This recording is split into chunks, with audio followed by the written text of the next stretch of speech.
10 6 ప్రధానులు 4 ఎన్నికలు ఒక్క బ్రెగ్జిట్ ఓటు ఇవి లెక్కలు కాదు.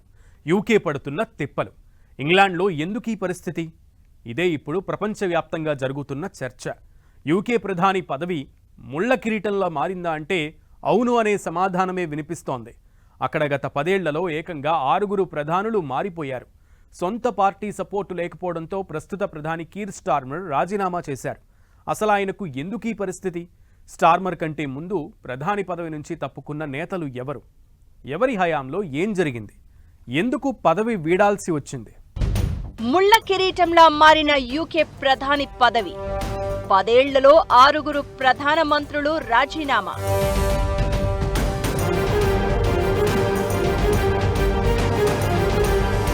క్యూ లైన్ ను తలపిస్తున్న డౌనింగ్ స్ట్రీట్.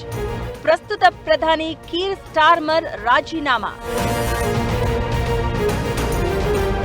స్టార్మర్ పై 100 మందికి పైగా ఎంపీల వ్యతిరేకత. స్టార్మర్ కు ముందు రిషి సునాక్, లీజ్ ట్రస్.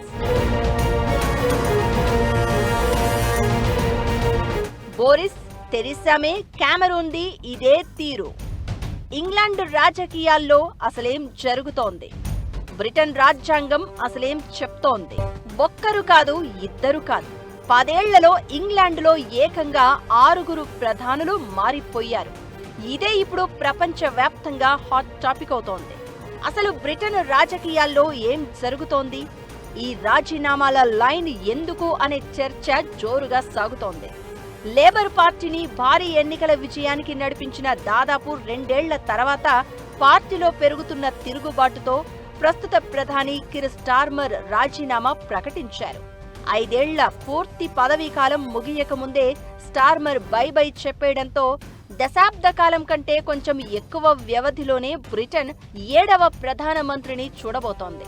సొంత పార్టీలోనే దాదాపుగా 100 మందికి పైగా ఎంపీల నుంచి తీవ్ర వ్యతిరేకత ఎదుర్కొంటున్నారు స్టార్మర్. దీంతో రాజీనామా చేయక తప్పని పరిస్థితి. స్టార్మర్ వారసుడిగా మేకర్స్ఫీల్డ్ ఎంపీ, గ్రేటర్ మాంచెస్టర్ మాజీ మేయర్ యాండీ బర్న్హామ్ ను ప్రధానిగా ఎన్నుకునే అవకాశాలు ఎక్కువగా కనిపిస్తున్నాయి. 2024 నుంచి ఇప్పటి వరకు స్టార్మర్ ఇంగ్లాండ్ ప్రధానిగా ఉన్నారు. ఆయన కంటే ముందు Rishi Sunak, Liz Truss, Boris Johnson, Theresa May కూడా పూర్తిగా పదవీ కాలం కంటిన్యూ చేయలేకపోయారు. కన్జర్వేటివ్ పార్టీ నాయకురాలు లిజ్ ట్రస్ అయితే కేవలం 44 రోజులు మాత్రమే పదవిలో ఉన్నారు. ఆమె తర్వాత భారత సంతతికి చెందిన రిషి సునాక్ 20 నెలల పాటు ప్రధానిగా కొనసాగారు. స్టార్మర్ కంటే ముందు రిషి సునాక్ బ్రిటన్ ప్రధానిగా పనిచేశారు. 2022 అక్టోబర్ నుంచి జూలై 2024 వరకు దాదాపు 2 ఏళ్ల పాటు ఆయన ప్రధానిగా కొనసాగారు. అంతకుముందు ప్రధాని లిజ్ ట్రస్ క్రియేట్ చేసిన గందరగోళాన్ని సునాక్ సెట్ రైట్ చేయలేకపోయారు. వలసలను తగ్గిస్తాను అన్న వాగ్దానాలు, స్కూళ్లలో గంజాయిని నిషేధిస్తామనే హామీలు ఆయనకు పెద్దగా కలిసి రాలేదు. అయినా సరే 2024 ఎన్నికల వరకు సునాక్ కొనసాగారు. రిషి సునాక్ కు ముందు 40 రోజుల పాటు లిజ్ ట్రస్ ప్రధానిగా పనిచేశారు. మాజీ విదేశాంగ మంత్రి అయిన ఆమె సెప్టెంబర్ 2022లో బ్రిటన్ ప్రధానిగా బాధ్యతలు చేపట్టారు. డౌనింగ్ స్ట్రీట్ లో అడుగు పెట్టగానే పెద్ద వివాదానికి తెరలేపారు. దేశంలో అత్యంత సంపన్నులైన 5% మందికి మేలు చేసేలా 45 బిలియన్ పౌండ్ల పన్ను మినహాయింపు ప్రకటించారు. దీనిపై సామాన్యుల నుంచి తీవ్ర వ్యతిరేకత వ్యక్తమైంది. దీంతో ప్రధాని నివాసమైన డౌనింగ్ స్ట్రీట్ నుంచి తట్టాబుట్ట సర్దుకోవాల్సి వచ్చింది. 2022 అక్టోబర్లో పదవికి ట్రస్ రాజీనామా చేశారు. ఆమెకు ముందు 2019 నుంచి 2022 వరకు Boris Johnson UK prime minister గా పనిచేశారు. బ్రెగ్జిట్ ను పూర్తి చేస్తాను అని హామీ ఇచ్చి ఏదోలా బ్రిటన్ ను EU నుంచి బయటకు తెచ్చారు. యూరోపేతర దేశాలతో 11 కొత్త వాణిజ్య ఒప్పందాలపై సంతకాలు చేశారు.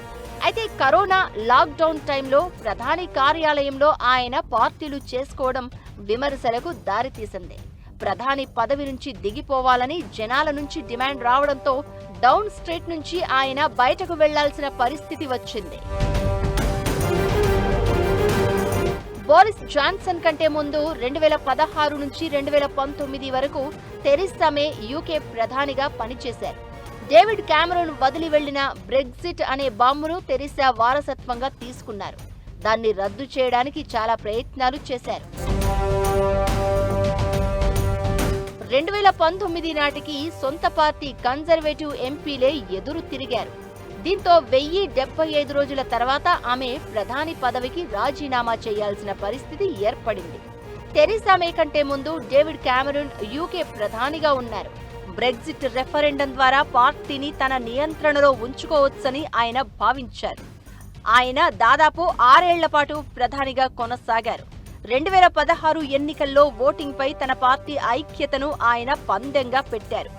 ఈయూలో కొనసాగుదామా లేదా విడిపోయి మెరూన్ రంగు పాస్పోర్ట్ వాడుదామా అంటూ బ్రిటన్ జనాలను అడిగారు కామెరూన్. అయితే జనాలు మాత్రం విడిపోదాం అని తేల్చి చెప్పేశారు. ఈ పరిణామానికి షాక్ అయిన కామెరూన్ తన పదవికి రాజీనామా చేశారు. ఇలా 10 ఏళ్ల గ్యాప్లో 6 ప్రధానులు మారిపోయారు. ఇప్పుడు 7వ ప్రధానిని బ్రిటన్ చూడబోతోంది. క్యూ లైన్లో పోటీ పడినట్లు దిగిపోతామని రేసింగ్ పెట్టుకున్నట్లు అలా వచ్చి ఇలా వెళ్లిపోతున్నారు బ్రిటన్ ప్రధానులు. అసలు ఈ పరిస్థితికి కారణాలేంటి? ఇంగ్లాండ్ రాజకీయాల్లో ఏం జరుగుతోంది? ఈ పరిణామాలకు బ్రెగ్జిట్ డీలే కారణమా? ప్రధానిని తొలగించడం అక్కడ అంత ఈజీయా? అసలు బ్రిటన్ రాజ్యాంగం ఏం చెప్తోంది?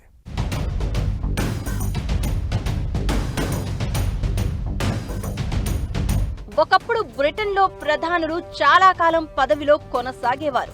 మార్గరెట్ థాచర్, టోనీ బ్లెయిర్ లాంటి వాళ్లు సుదీర్ఘంగా దేశాన్ని పాలించారు. 1979 నుంచి 1990 వరకు థాచర్ ప్రధానిగా పనిచేస్తే 1997 నుంచి 2007 వరకు టోనీ బ్లెయిర్ పీఎం పదవిలో కొనసాగారు. అయితే బ్రెగ్జిట్ తర్వాత ఇంగ్లాండ్లో పరిస్థితులు పూర్తిగా మారిపోయాయి. రాజకీయమే మారిపోయింది.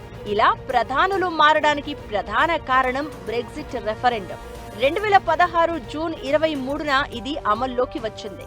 ఆ సమయంలో యూరోపియన్ యూనియన్ను విడిచిపెట్టాలని 52% మంది, లేదు కొనసాగాలి అని 48% మంది ఓటు వేశారు. ఈ ఫలితంతో అప్పటి ప్రధాని కామెరూన్ ప్రధాని పదవికి రాజీనామా చేశారు. అయితే ఆ తర్వాత ఆ రాజీనామాలు కొనసాగుతూనే ఉన్నాయి. ప్రత్యక్షంగానో పరోక్షంగానో బ్రెగ్జిట్ ప్రభావం తర్వాత ప్రధానుల మీద కనిపిస్తోంది. తెరిసా మే నుంచి ఇప్పుడు స్టార్మర్ వరకు అదే జరుగుతోంది కూడా. వాళ్ళకున్న ఆర్థిక బలం పోయింది, వాళ్ళకున్న ఒక యూనిటీ పర్పస్ పోయింది, ఎన్నో విషయాలు తారుమారు అయిపోయింది.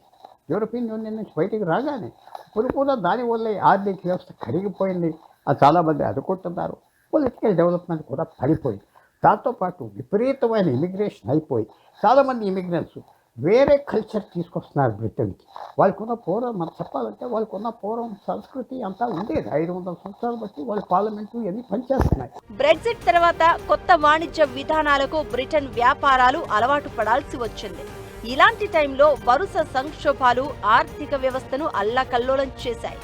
కరోనా విలయం, ఆ తర్వాత రష్యా యుక్రెయిన్ యుద్ధం, పశ్చిమాసియా ఉద్రిక్తతలు బ్రిటన్ ఎకానమీపై భారీ ఎఫెక్ట్ చూపించాయి. అప్పులు పెరగడం, ఆర్థిక వృద్ధి మందగించడం, ద్రవ్యోల్బణం ప్రభుత్వంపై ఒత్తిడి తీసుకువచ్చాయి. ఇక బ్రెగ్జిట్ ప్రధాన హామీల్లో వలసల నియంత్రణ ఒకటి. ఇది బ్రిటన్ రాజకీయాల్లో ఇప్పటికీ వివాదాస్పద అంశమే. వలసదారులకు సంబంధించిన నేరాలు, ఆరోపణలు కొన్ని ప్రాంతాల్లో నిరసనలు, అల్లర్లకు దారితీశాయి. దీంతో ఆ దేశ జనాల్లో రాజకీయ వ్యవస్థపై నమ్మకం కూడా తగ్గుతోంది. ఇకటు ఒకప్పుడు యూరోపియన్ యూనియన్ నుంచి బయటకు రావాలని కోరుకున్న బ్రిటన్ జనాలు ఇప్పుడు మళ్లీ కలవాలని అనుకుంటున్నారు. ప్రస్తుతం 52% మంది ఈయూలో చేరడానికి అనుకూలంగా ఉంటే 33% మంది మాత్రమే వ్యతిరేకిస్తున్నారు. ఇది కూడా రాజకీయ పార్టీల మీద ఒత్తిడికి కారణమవుతోంది. ఇకటు అమెరికా లాంటి దేశాల్లో అధ్యక్ష పద్ధతిలో నేరుగా ప్రెసిడెంట్ను ఎన్నుకుంటారు. బ్రిటన్లో అలా కాదు. ప్రధానిని నేరుగా ఎన్నుకునే అవకాశం జనాలకు లేదు. పార్లమెంటులో మెజారిటీ ఉన్న నాయకుడే ప్రధాని అవుతారు. దీంతో పార్టీ ఎంపీల విశ్వాసం కోల్పోతే ప్రధాని తన పదవిని కోల్పోయే అవకాశం ఉంటుంది. ఇలా బ్రెగ్జిట్, ఆర్థిక సవాళ్లు, వలసల వివాదం, సంప్రదాయ రాజకీయ పార్టీల బలహీనత, అంతర్గత విభేదాలు ఇలా అన్నీ కలిసి బ్రిటన్లో నాయకత్వ అస్థిరతకు దారితీస్తున్నాయి. దీంతో ప్రధానులు వరుసగా మారుతున్న పరిస్థితి.